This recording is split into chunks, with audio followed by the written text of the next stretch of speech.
You know what's great about predictions? There's absolutely zero accountability for them in the future. Yet somehow they seem to hold a big sway over people's actions and mindset. The craziest part? Most predictions for so called experts and talking heads on platforms like YouTube come with bold claims, vague reasoning, and little to no actual data. And yet we listen to them. We're influenced by them. And sometimes we even act on them as if their words are gospel, regardless of whether they match reality. Let me give you a couple of examples to show you how predictions have steered the real estate market in the few past years. 2021.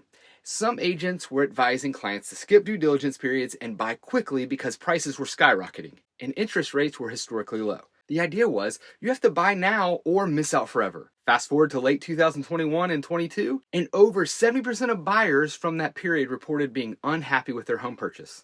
Why? Most often, it was due to unforeseen maintenance issues, a direct consequence of skipping inspections in the rush to secure a deal. In 2023, rates and prices jumped, and the phrase, buy the house, date the rate, became a catchphrase among agents and lenders. The promise was clear. Rates will drop next year, so it's fine to buy now because you'll be able to refinance at a lower rate soon. Well, we're near the end of 2024 and interest rates are still hovering around 7%. Those date the rate predictions, they didn't pan out for many buyers. The common thread in all these cases, the predictions weren't backed by solid data, or if they were, that data wasn't shared. And yet they shaped how people approach one of the biggest financial decisions in their lives. That brings us to today. If you stuck with me this far, congrats, you're in for something different. I'm not just here to throw around random guesses about 2025. I'm going to share with you my predictions for the Metro Atlanta real estate market and the reasonings and data behind them. For those of you who've seen my videos before, you know I like to tell it like it is. And if you're new here, I hope you stick around because by the end of this video, you'll have the knowledge to make smarter real estate decisions, whether buying, selling, or investing. So buckle up, let's do this. My name is Jonathan McCoy, Keller Williams Realty, Chattahoochee North. I've been a real estate agent for 12 years and proud Atlantan for 45 years. One of my favorite things to do is educate my audience so you're the most informed buyers and sellers out there. Let's cut to the chase before diving into the details of it all. Here's what I see happening in 2025. Home prices. I predict they'll level off with a 1 to 3% increase, which is below the 4% that many experts are projecting. Adjusted for inflation, home values could effectively stay flat or even decline slightly. Interest rates. These are likely to remain in the 6 to 7% range. While a new president coming to office may briefly drop the rates early in the year, I think that they're going to stabilize in that 6 to 7 range.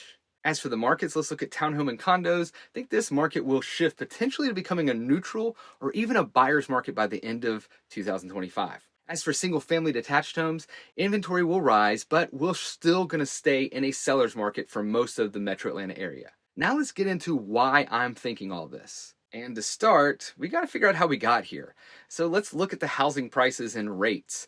Some key places. In 2012, a key turning point happened back then, and that's right after the 2007 and 8 crash. Interest rates were at historic lows, often in the 3% range, which essentially made borrowing money feel like it was free.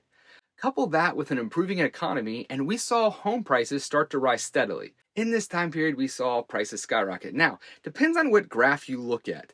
If you look at an historical graph for a longer term, you're going to see this major increase. But if you just look at it from the 90s to now, you'll see it kind of stands in the 4% appreciation that we've seen. This just goes to show you that depending on the data you use depends on how you look at a market. But if we do look at that longer trend, we see that there's a big jump in here starting in 2012. Now, let's look at 2021, the perfect storm.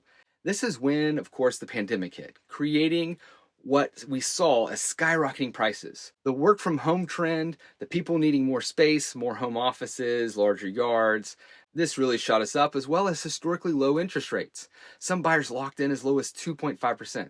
Now you add on the federal stimulus spending, which $4.5 trillion in COVID relief entered the economy, with $814 billion going directly to households. A lot of that money found its way into the housing market.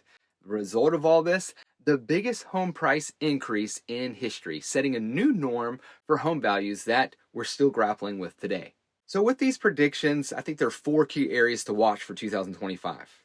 First of all, inventory. Low inventory has been driving force behind rising home prices. Even now, with fewer total sales, inventory remains tight, especially for the single family homes. However, townhomes and condos are seeing a faster rise in inventory. What could change this?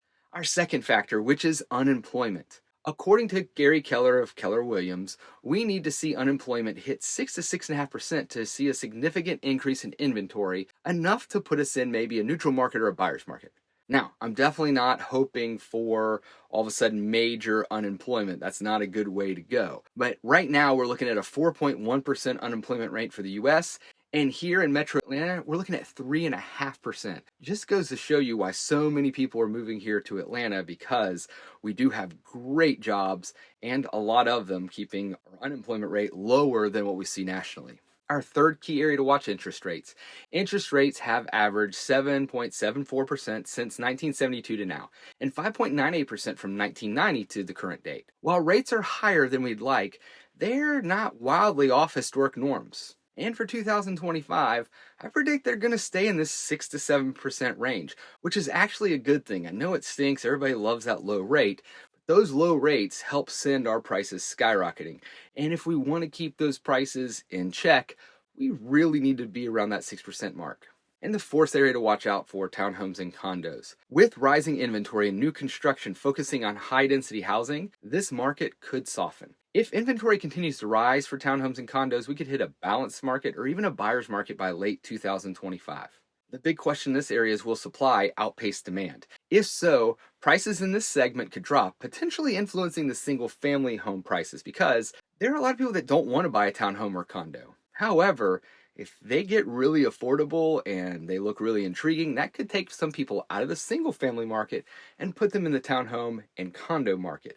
If that happens, puts less pressure on the single family market, which could send inventory up, which maybe help with prices. But there are really just two key factors to watch throughout 2025. The first is interest rates. Every time rates dip, even slightly, we've seen a surge in mortgage applications. If rates fall below 6%, that pent up demand could cause a buying frenzy, pushing prices up. Second is inventory. A sudden surge in inventory, especially in townhomes and condos, as we just stated, could ease pressure on single family homes, potentially stabilizing or even reducing prices. These two factors are what we need to keep an eye on. If either of these don't go as forecasted, then throw out all these expert predictions. But this isn't all. Besides these factors, there are two graphs that I came across with sets of data that I would like you to look at. Let's start with this one here. This is an interesting graph showing home values, affordability for the top 25% of wage earners, the bottom 25% of wage earners, and the median wage earners in the US.